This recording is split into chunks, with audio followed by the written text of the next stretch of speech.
So Christ is risen. Now what? I would imagine that that was a question that the disciples and his followers were kind of asking themselves. They had some initial shock, great joy, yes, that Jesus was still with them, and then he wasn't, and now what do we do? The same, I think, is often true for us when we have our own spiritual experience, some transcendent moment, some event that awakens us, as Byron was just singing about. I can see with greater vision. I can feel more deeply. I have this sense of oneness with all life. How is it that we can stay in that flow that I would call divine love? So I thought the first place to start would be to look at the instructions that Jesus left with his close followers before he made his ascension to some otherworldly place. His appearances, whether it was showing up in a locked room, which would be pretty impressive to those sitting around that Matthew and John talked about, or to interacting with them, seemingly initially disguised, either as a gardener, in some case a fisherman, in another case just a guy that they start walking down the road with that shows up in Mark and John and Luke. As you can tell, each gospel kind of has their own story of what happened. They're not one cohesive story going on. I mean, it must have been a transformational, sort of otherworldly experience for them. In Acts, we're told that Jesus remained for 40 days. Most, he's just around for a day or two, but Acts says he was around for 40 days to teach and support those who would continue on his work. Paul writes in 1 Corinthians, although I'm not sure exactly how he knew because he really wasn't around at the time, but he decided that Jesus not only spoke to those closest to him, but he touched lives of 500 people in his resurrected state. So what did he do and what did he say during those times, whether it was just the few or whether it was in front of a crowd? Well, according to the Gospels, not too much, or at least not that they chose to leave behind as a record. Maybe it was a continuation of what he'd been teaching all along. We're told in each of the stories in different ways that they have received the Spirit. In John, as Jeff talked about last week, he breathed on them in the room. In others, he was just telling them, the Spirit will come upon you. He is very explicit to all of the people that he talked to that this is something to be shared with all people, all nations. This was not a Jewish message.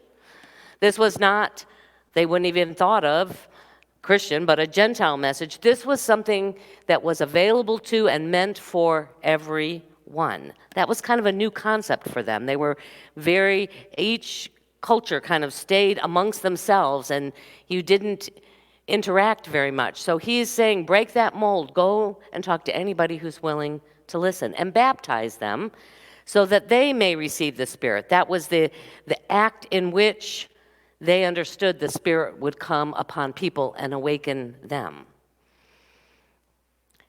In the longest discussion that Jesus seems to have with those apostles and those closest to him happens in John when he says, feed my lambs, shepherd my sheep, feed my sheep, keep following me. Mark is interesting because he gives some very specific instructions in Mark. He says, when you receive this Spirit, you are going to be able to cast out demons. You are going to be able to speak in tongues. You are going to be able to pick up a serpent and it will bite you and nothing will harm you. And you're going to be able to heal. Heal's about the only one I think that's applicable to us today. We are not a community where we're going to be testing how spiritual we are by handling snakes, and I have never spoken in tongues, so you don't have to worry about that happening, at least while I'm standing up here. But it leaves us with the same questions as it did them. How do I live this? How do I take this core teaching of Jesus to love in the midst of all of these challenges that surround me, in the midst of a Roman occupation, in the midst of not knowing if any moment I'm going to be arrested, if I'm going to follow in that same fate of Jesus? How can I use that divine love to forgive people? How can I use it to have compassion? To have compassion for even the people who would persecute me? How do I use this divine love to heal and to bring about a greater sense of wholeness? How is it that we take this energy of love and put it into service? For me, it helps to explain in some ways why there are thousands of Christian denominations that have developed over the millennia, and just as many thoughts and practices about how it is we live this Christ-led life in each of them. We each have sort of been left up to our own understanding of that and our own embodiment of that.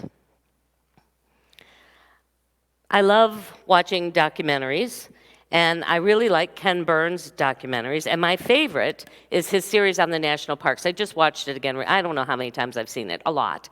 It's soothing to me. I love the music and the words and just the inspiration that brought about preserving these national treasures. And what I got from this documentary is that behind this fervor to make sure that these sacred spots were preserved in our country, when it was all about manifest destiny and build and use the land for whatever purposes you need, to set those aside, every person who was at the forefront of that, who was passionate about that, found these places to be spaces that were both spiritual and that they were healing, that they actually had healing properties to them. They experienced that. They went to these spaces to be healed.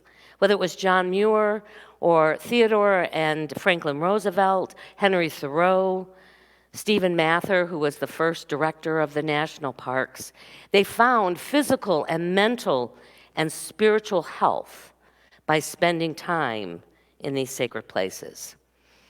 They were able to discover a sense of wholeness, beingness in nature that they couldn't find in all of their great achievements and all of their doingness. This was the place where they discovered their wholeness.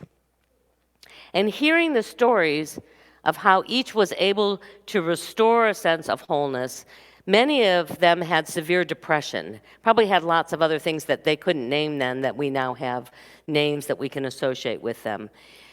And this is the space they would go and spend a few weeks, a month, in some cases like a whole summer, when they had the opportunity to do that in their lives.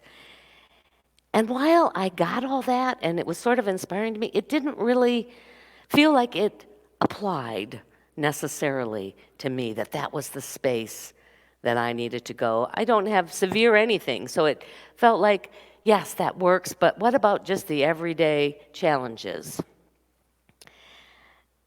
Coinciding with this past week I've been reading a book, and it's called Radical Wholeness by Philip Shepherd. It's one of the books, I've read so many books in this year-long program that I've been in for integral ministry practice. And when I read this, at the same time I was sort of watching this series this past week, it was sort of like something began to click, at least for me, how nature was integral to experiencing embodiment. And that's what this book is about. It's about how do we embody who we are and how we process life and how we live life from a whole place rather than just from the head. Because embodiment is a state in which you can tap into the whole of your intelligence. We think of the intelligence just residing up in the head, but there are actually multiple intelligences that we have been gifted with in order to navigate and to embrace and to live from this place of love.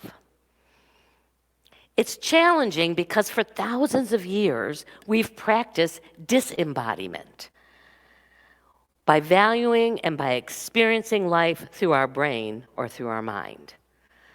This was like a big for me. I mean, and because I've done it, I've lived it. Everything gets processed up here. And it's like the body is just some appendage that I have to move my mind around. Think about that.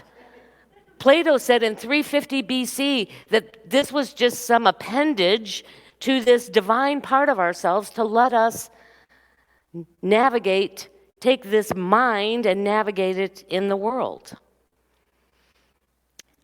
And what this work is inviting us to consider, that this focus on only that intelligence has severed us from the rest of not only our body, but our wholeness. We're discovering that we actually have 3 brains. And we've kind of known this, and they've kind of been called different things, but there is the brain that resides in our head that is the form of reasoning and logic that we're used to living our life through and understanding it from. But there's also a brain that's in the heart. We talk about this sometimes, the wisdom of the heart. And there is a brain that's in our gut, that is in the lower part of our body. If we are only thinking from this place up, we have ignored those other intelligences that are there to guide us. This is a work that begins to invite us to see that feeling is thinking too. Intuition is thinking too. It has its own value in helping us to navigate life. In fact, it gives us a much more robust way of going through life if we'll tap into it.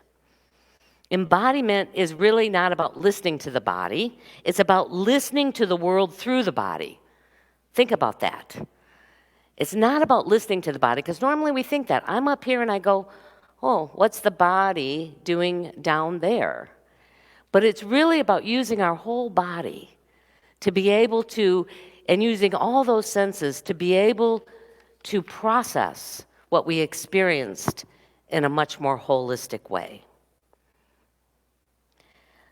Being disembodied means that we are disconnected, not just from our body, we are disconnected from our being.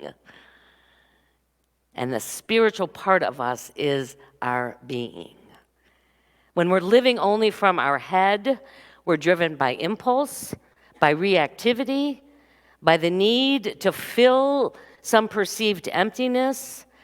The head is always restless, at least it's true for me. There's always something more that we need to do or try or say or experience.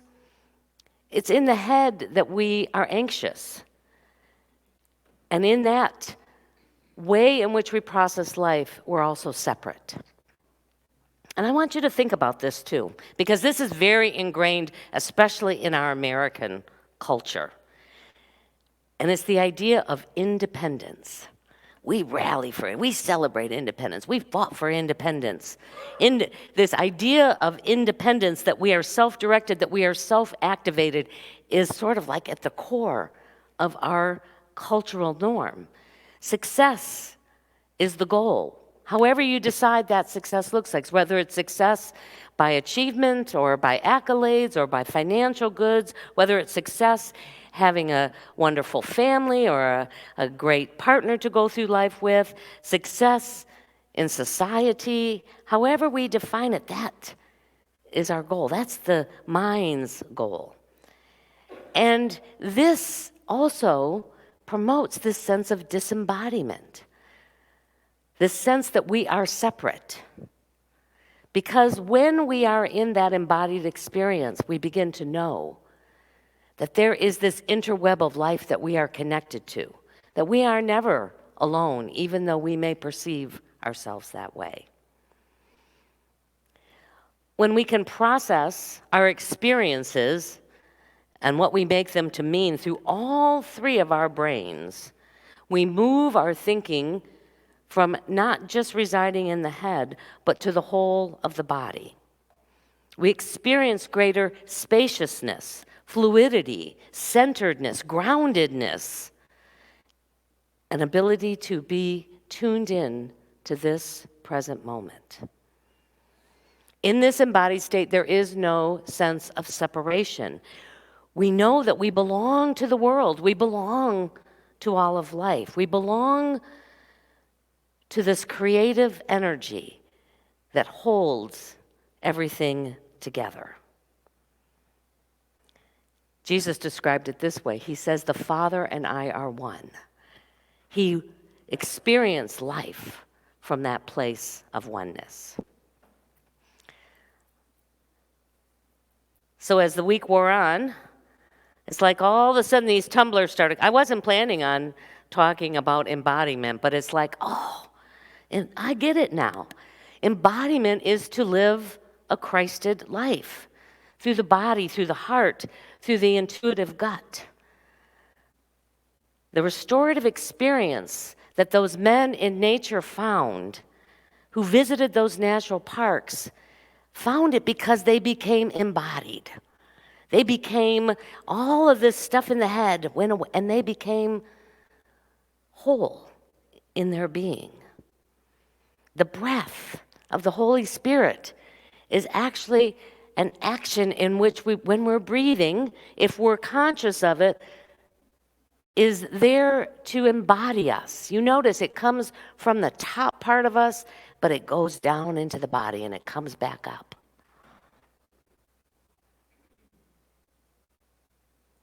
There are many different practices, but the idea is to figure out how we can live in this space in a more and more awakened place. So we're going to practice it right now this morning as we move into our meditation time. I want you, Nick, put that picture up for me, would you? I want you to just take a visual before you close your eyes. All right? You got that? Just to help that imagination flow. And then, however you're comfortable, if you want to just close your eyes or just focus on a point in the room so that you're not stimulated by your outer vision. See if you can't feel the whole of you, all of your body, in the breath. By taking a deep breath in, maybe even feel it going deeper down all the way into your diaphragm and abdomen, and then release it. Imagine that each breath is like a wave traveling through the body. Feel that sense of fluidity as it moves through you. And if you notice any place of tension, just let the breath flow through that and carry it away.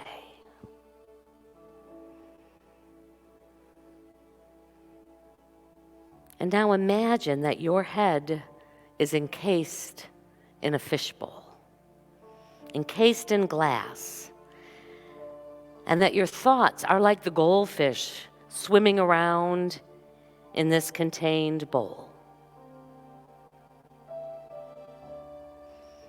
Now imagine that there is a bottom flap in that bowl, and you watch it as it drops down, and all of those goldfish, all those thoughts, are now released and free to swim through the ocean of your body. Allow them to explore, to move around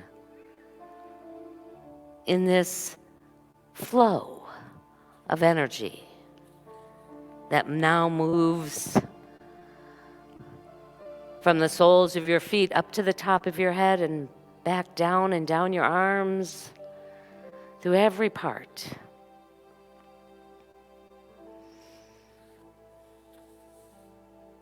Now notice as these thoughts begin to gather like a school of fish, they begin swimming in harmony.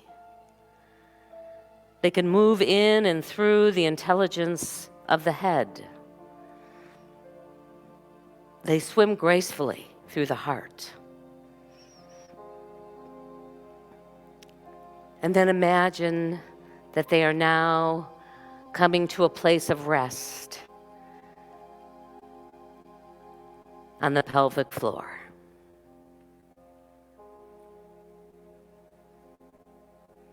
As those thoughts are resting, quiet, see if you can feel that sense of fluidity moving through your being, attuned to its wisdom, present in this moment, undergirded by a place of absolute peace.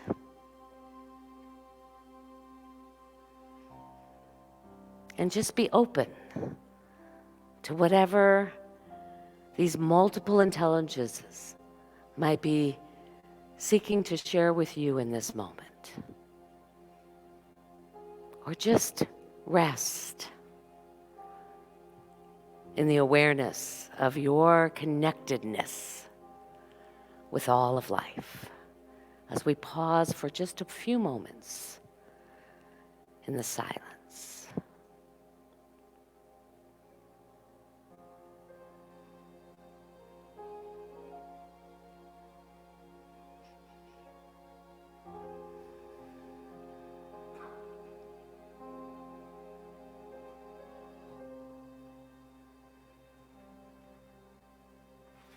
And then gently just begin to bring your attention back to this time and to this space, to the bench that's supporting you, aware of your feet on the floor and the breath that continues to move in and through your body. And then whenever you're ready, you can open your eyes.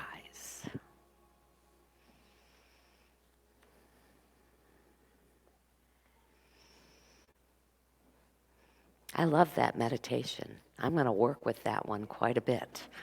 Because, I've often, especially when I first started, really had a goal when I meditated to stop the thoughts. Now, I've come to learn that the thoughts never stop. Even when you're sleeping, there's some brain activity that's going on there. There's something that's being processed.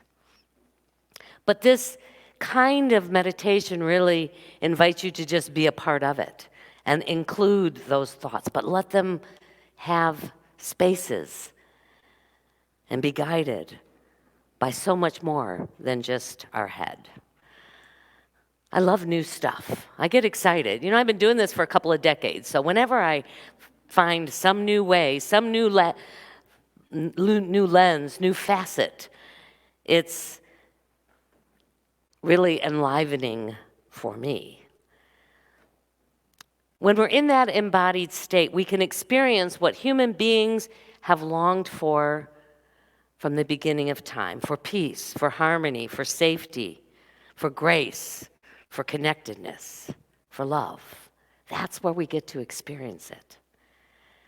Think as you can sometimes engage in this state when you're working out. I think the people of the time of Jesus probably had a little bit easier time because when you're being really physical, when you're engaging the body, it automatically sort of engages the mind. Think like a runner's high. They get to that place where just everything is working together. It's not just what's going on in the head or the peace that comes. I know some of you in here are gardeners. The peace that comes by just going out there and digging in the dirt. Usually there's some physical aspect to that too. Or just walking in nature. Walking in nature oftentimes evokes for us, there's so much more. And there is this beauty. And we can almost feel, if we're open to it, that interconnectedness with us. And when we allow that thinking nature of us to move beyond our head, to move through our heart, through our intuitive nature, we are embodying not just our being, but our wholeness. In that state, we can know that indeed Christ walks with us. The Christ guides us. That Christ energy loves us unconditionally. When we can live from that, we become the Christ that walks with all of life. The Christ that expresses divine wisdom into the world, and the Christ that loves unconditionally. Well, it is our opportunity now to share of our gifts, our love offerings, our tithes to this ministry. In a few minutes here, the ushers are going to invite you to come up row by row, and you can place your gift in the larger basket and then receive an affirmation to bless you this week from the smaller basket. We are always in that flow of receiving, of the abundance of the universe. We live and affirm and know that there is always enough. And we just bless the many channels that flow through our ministry to support us in that. Excuse me. And it is First Sunday, so this is the Sunday when we remind you, for those who have been with us for a while, that we are still in the process of paying off our loan for all of the air conditioning that we're enjoying now for the units that we had to replace last year. So we always are welcome in receiving any additional gifts that you can give to help us put towards that. Anything that we receive that comes in that says for loan, and that goes directly to the payment that we make each month. So let us take what we offer today into our hands, into our hearts, and bless it together. Divine love, through me, blesses and multiplies all that I have, all that I give, and all that I receive. Thank you, Father, Mother God. So why don't we all go ahead and stand together? Let's join hands, and we will do our peace song.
Into this day and out into the world, we go in our whole, full, Christ-expressed self.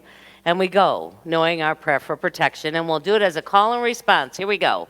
The light of God surrounds us. I am the light of God. The love of God enfolds us. I am the love of God. The power of God protects us. I am the power of God. And the presence of God watches over us. I am the presence of God. Together, wherever we are, God is, and all is well.